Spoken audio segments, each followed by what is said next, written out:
Coming up on Network Africa, the U.S. Secretary of State, Anthony Blinken, praises American-Nigerian relations on the third leg of his Africa tour. Heavy fighting in Somalia as armed forces battle Al-Shabaab. Plus, Ethiopia says it is open to dialogue over Somaliland deal in a bid to de-escalate tensions with Somalia.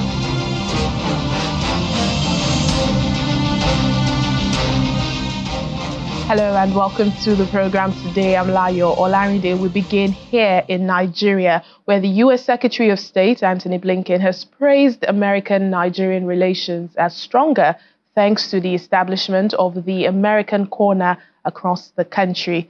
Mr. Blinken made the comment as he commissioned the 26th American Corner in Nigeria, hosted by 21st Century Technologies in Lekki, Lagos. He says Nigeria holds the highest number of American corners in any nation, providing Nigerians the opportunity to study in the U.S.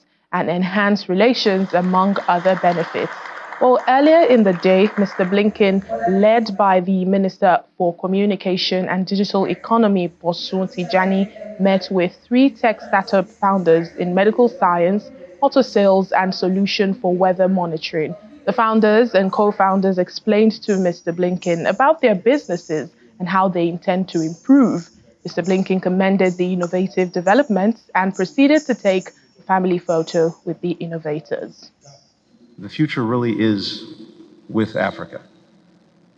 It's no secret to anyone that in the coming years, 1 in 4 inhabitants of this planet will be from this continent. And so we would ignore Africa at our peril.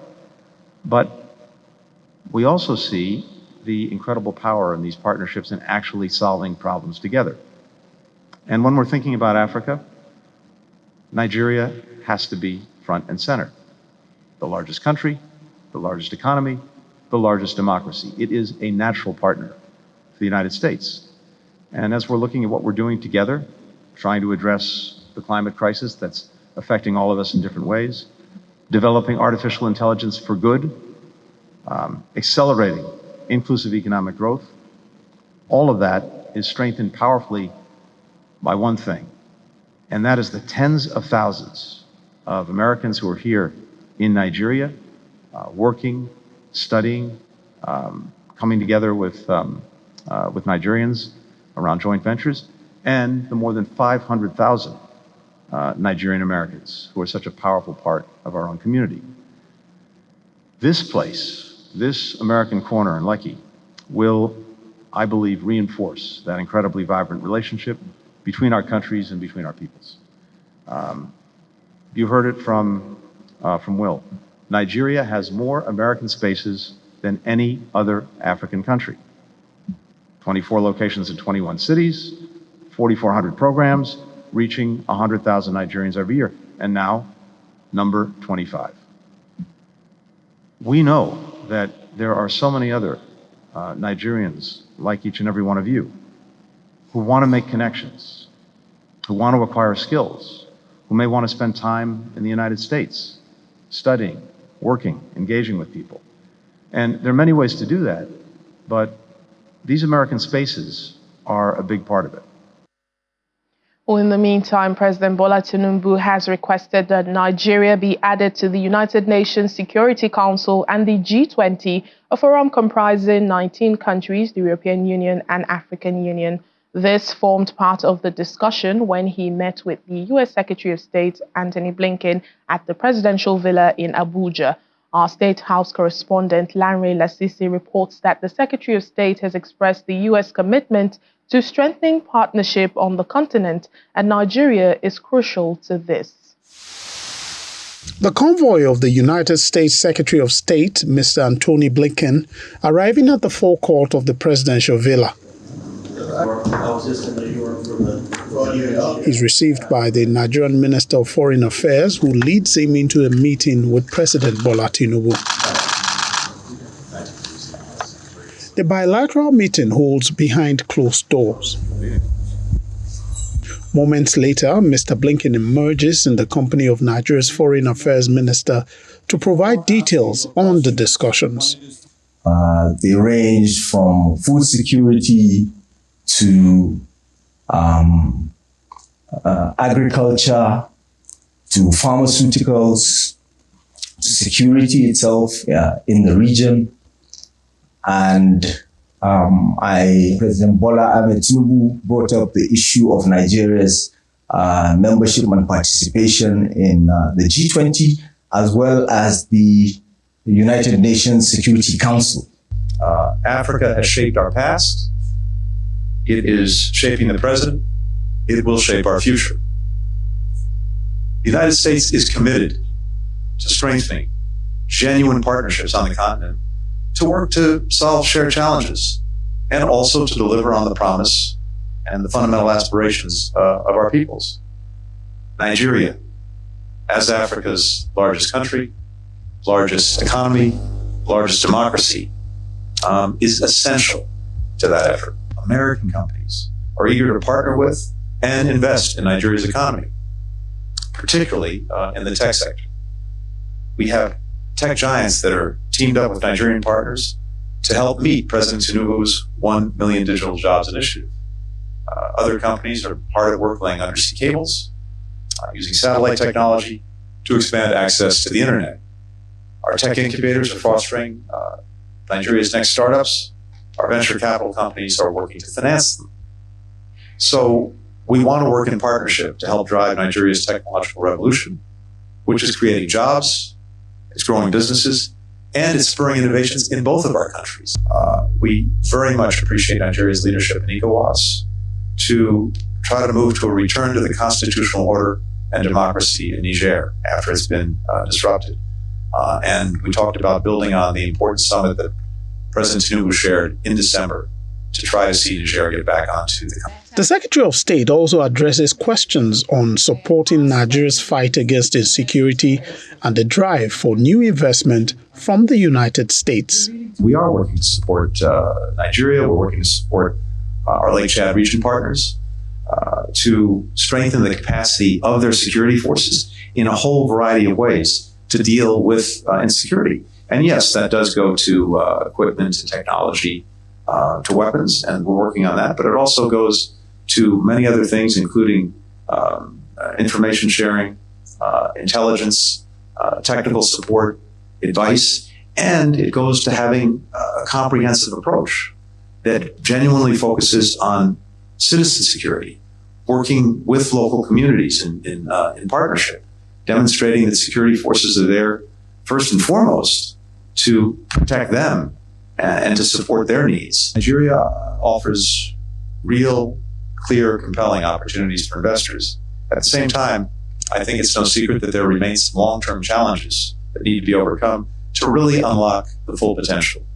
Tackling corruption, making it easier for foreign companies to repatriate capital, these will all pull in a transformative direction and pull in transformative investment.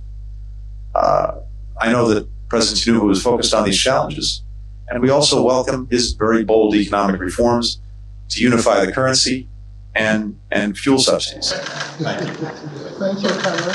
Nigeria is the third country that the Secretary of State will be stopping at as part of his travel to the West African region, as he seeks to strengthen security partnerships and encourage economic development in the region. From the presidential villa, Lanre Lasisi, Channels Television News. Well, away from Nigeria, heavy fighting has been reported in central Somalia after Al-Shabaab militants attacked military bases in Modong region. Eyewitnesses in the capital city, Mogadishu, say they heard heavy gunfire and explosions at dawn, beginning with a suicide bombing targeting government special forces. Security Minister Mohammed Abdi says troops have been battling the militants in the village where the military bases are located.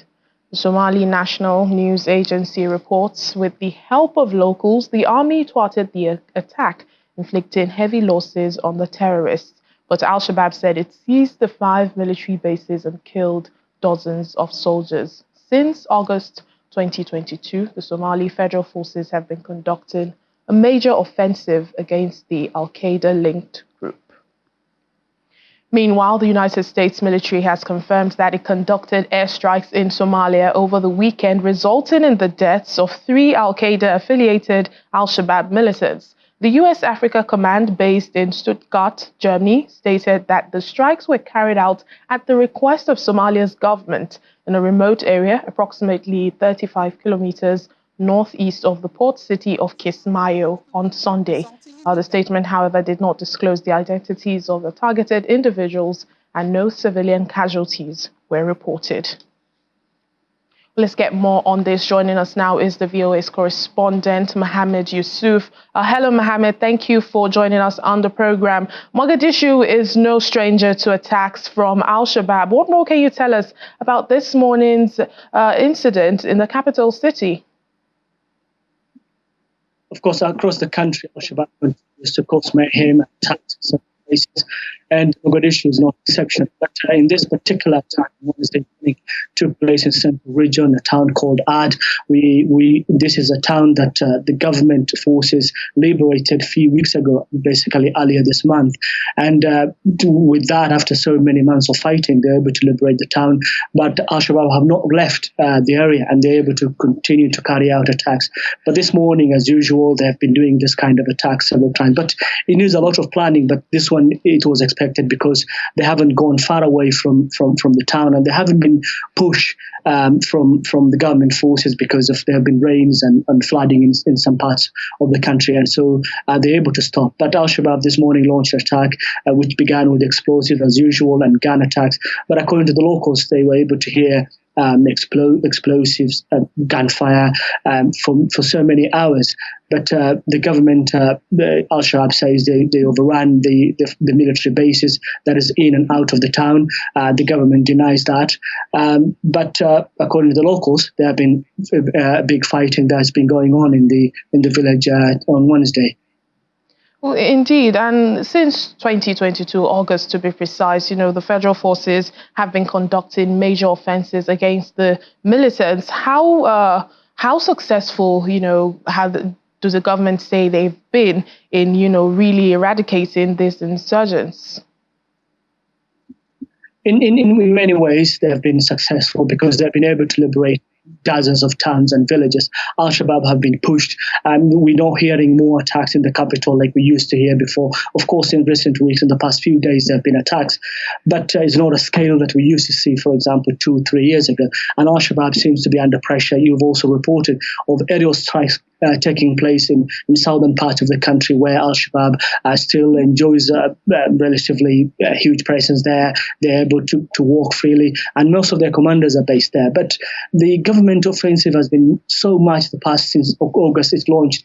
It was in looking around central regions where it suspects that is where most of the militants are, and its proximity to the capital. It kind of separates the country on the north and the south, and that center has been a problem, and the government has been able successfully to push that and liberate many towns. But look, getting back also to the town today, the report suggests that the government is still, the government forces are in control of the town. Of course, there are conflicting reports that Al-Shabaab is claiming this and the government is claiming this. But so far, we know that the government forces are in control of the Ad town that Al-Shabaab launched attack this morning. All right, then. Thank you so much, VOA's correspondent, Mohammed Yusuf. Thank you for your reporting. Well, before we go on break, the U.S. Navy has ended a 10-day search and rescue operation for 2 members of the Elite SEALs Navy force who vanished off Somalia's coast on the night of 11th January. The U.S.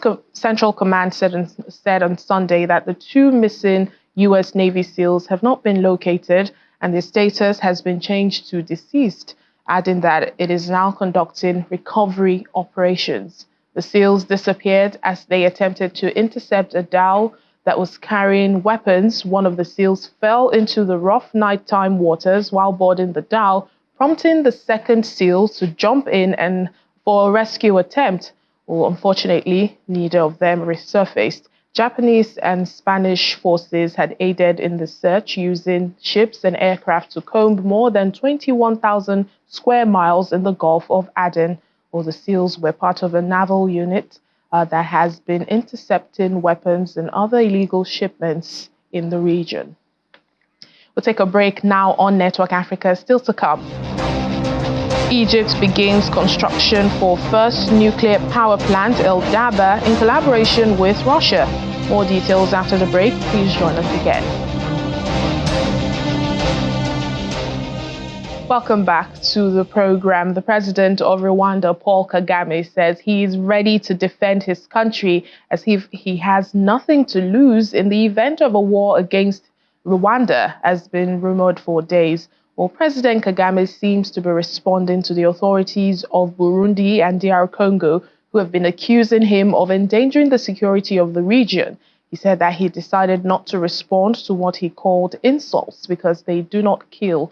While opening the national conference in Kigali, Paul Kagame spoke for the first time about the statements of the heads of state of Burundi and the Democratic Republic of Congo, who have been accusing him of disturbing the security of the region. The president says he does not need permission from anyone when it comes to defending Rwanda, assuring the citizens of safety. When it comes to defending this country that has suffered for so long and nobody came to help, I don't need permission from anybody.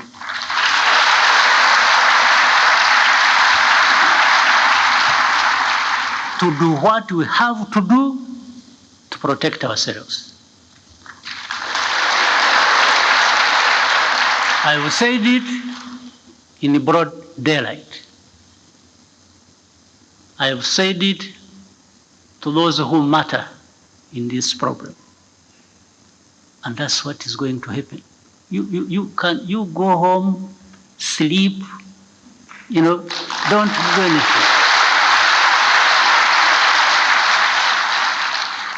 There will be nothing crossing these borders of this small country of ours. 30 years ago, there is nothing worse that can happen to us.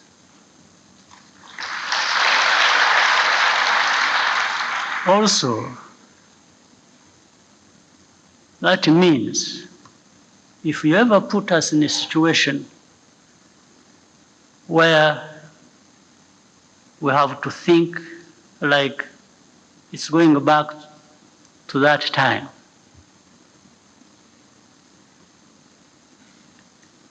then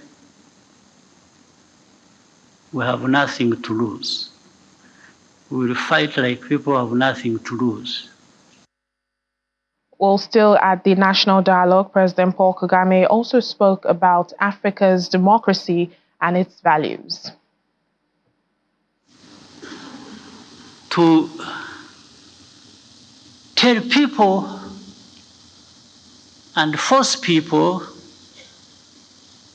to have these values they want them to have, even when they have failed to stand up for that themselves.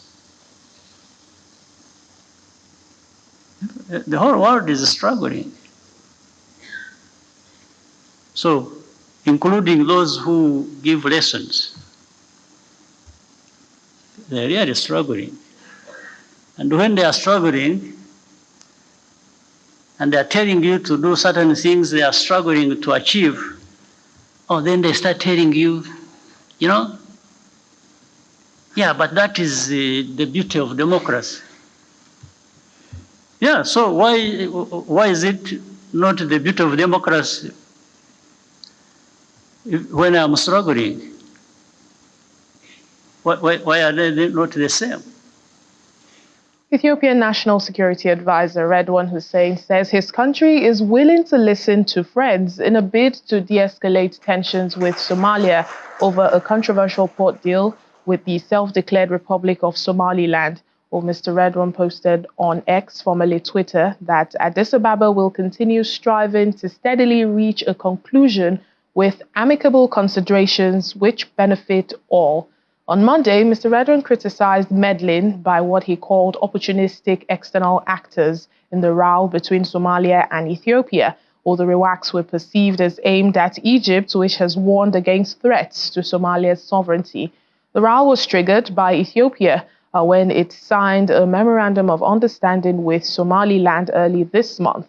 The deal gives landlocked Ethiopia access to a seaport for military and commercial purposes. Egyptian President Abdel Fattah el-Sisi says that his country and Russia are on a new brilliant page during the foundation-laying ceremony for Egypt's first nuclear plant. The El Daba nuclear power plant will be built in collaboration with Russia's state nuclear energy corporation, Rosatom. During the ceremony, President el-Sisi said El Daba will represent another positive development in Russian and Egyptian relations, referencing the global energy crisis and supply chain issues as reasons for reviving Egypt's peaceful nuclear program.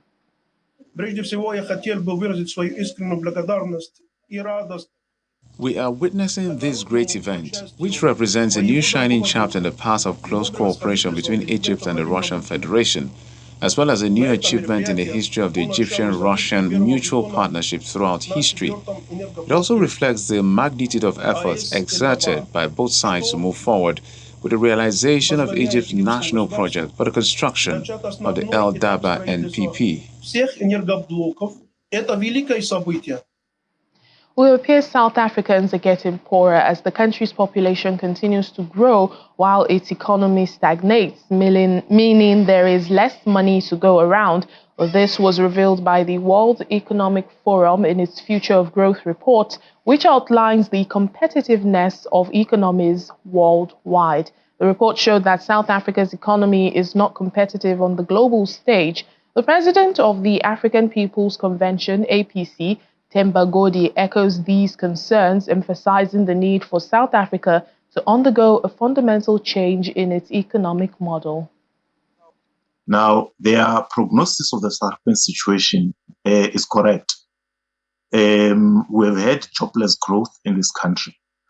Unemployment, poverty, inequality, and hunger have been very persistent and consistent in our socio-economic situation, primarily because the economic model that the country is pursuing, it's a continuation of the colonial setup, which was set up to ensure the continued profits of foreign capital and local settler capital at the expense of the majority.